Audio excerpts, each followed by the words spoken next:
Hello everyone. Thank you for taking the time to watch this video. My name is Robert Tan. I'm the Deputy Director of the School of Business, looking after academic matters and processes. The information is important to you and your child as it will help you to understand how our students are being staged for their academic progressions in Singapore Polytechnic. The same information can also be found in the student handbook, which is available on the SP website. It can be found by simply using the search function and typing in Student Handbook. Alternatively, you can also find it under the Student Services menu in the website.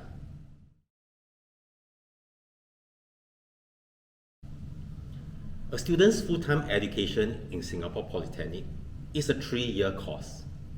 He will graduate after accumulating a certain numbers of credit from clearing the modules that he is required to study. The 3 years are divided into 6 stages, namely 1A, 1B, and all the way to stage 3B. To be promoted to the next stage, the students must pass all the modules in the current stage.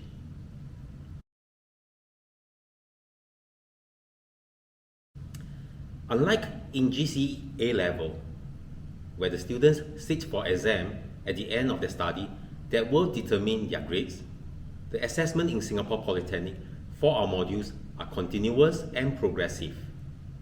The assessment methods adopted by the School of Business is a combination of the following: written tests and bring-home assignments, projects that will lead to the submissions of written reports or presentations or both, examinations at the end of each semester.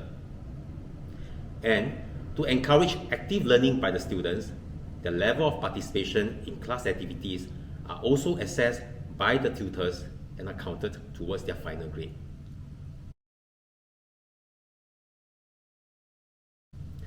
The vast majority of students would have no problem clearing the modules at each stage. However, it is not uncommon that we encounter students who fail to clear a module or a few modules.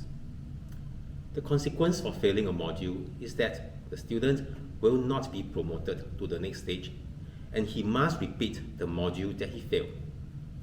To illustrate, if the student fails a module in stage 1A, then he will be retained in stage 1A to repeat that module. However, we will let the student take some of the modules in stage 1B while he is repeating the module that he failed. A committee of lecturers will help these students tailor a timetable that would allow him to attend the lessons for the modules that he is repeating, as well as lessons for stage 1B.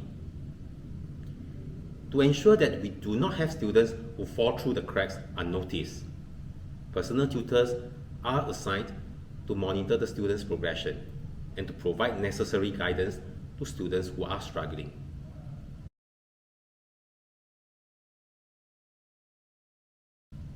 Occasionally, students may fall behind for a variety of reasons. For example, they failed several modules and therefore require a bit more time to finish their study. Or, they need to defer their study to attend to other personal matters. In such situations, the Polytechnic allows the students up to a maximum of 6 years to complete his study. In spite of the provisions we make to help students progress academically, there are occasions when students are removed from their course as a result of the following circumstances. They are unable to complete the course in 6 years. They failed the same module twice.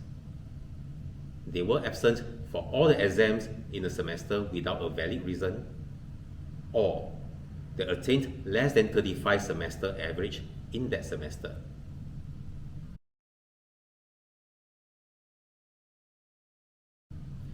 Class attendance is fundamental to students' learning, as students have to be present in class to benefit from participating in class activities and interactions with fellow learners. Therefore, the Polytechnic requires students to attain at least a 75% attendance rate in order to obtain a module grade. If the attendance rate for a module is below 75%, the students will only be awarded with a pass or fail grade. Even if he did very well and attained A in that module, his results will still just be a pass. However, we want to assure you that if the student has a valid reason to be absent for lesson, for example on medical grounds, or he's involved in school or polytechnic activities, he can apply for leave. And if the leave is approved, then his absence will not affect his attendance rate. The student's attendance rates are updated daily, and he can monitor their own attendance rate online.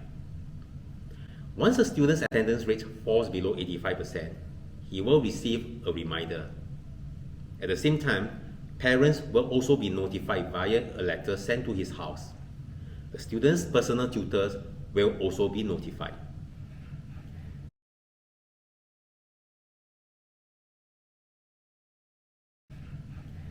When a student is absent for a written test, such as a mid-semester test, he may get 0 for the test, as no make-up test will be conducted for him. However, if he has a valid reason for being absent, he can apply for leave of absence. In such situations, provisions will be made so that 15% of the overall weightage of the module will be redistributed to the remaining assessment components.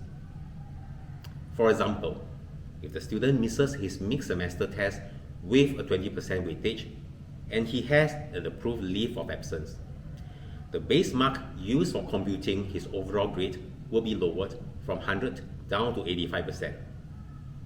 To give a better perspective, if the student obtains an overall 45 marks for the module, his overall grade will be computed as 45 upon 85, and he will pass that module, instead of 45 upon 100.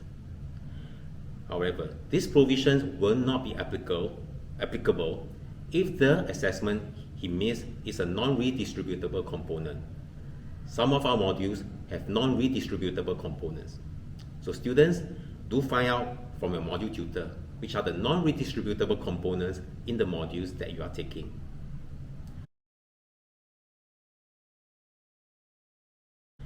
Some modules have an end semester test, such as the final semester for that module.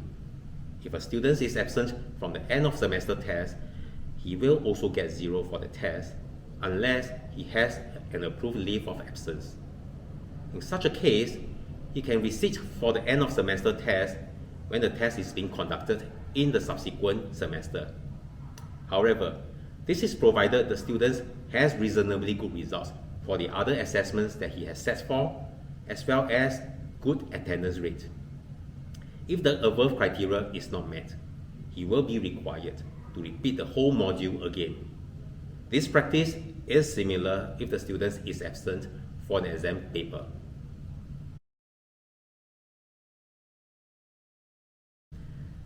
Although the student's academic progression is a core focus, let us not forget that students develop themselves and learn from experiencing other things in life. As their teachers, we encourage them to explore their interests beyond just academics. By being active in other programs such as in CCA, competitions, sports, community services, students will develop other important attributes such as personal values, resilience, and empathy for others. So, we strongly encourage you to support your child in their pursuit of their hobbies and personal interests.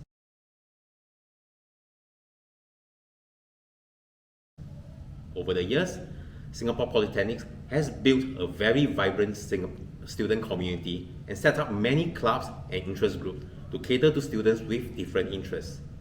There are also many personal and leadership development programs organized by the Polytechnics for the students to sign up. So students, please check them out.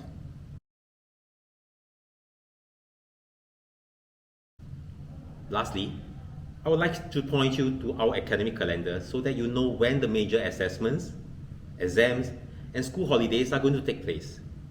Just like the student's handbook, our academic calendar can be found on the SP website.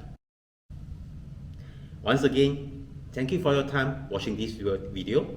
I hope that you find it informative. To the students, I would like to take the opportunity to wish you a fruitful journey with Singapore Polytechnic School of Business. Thank you.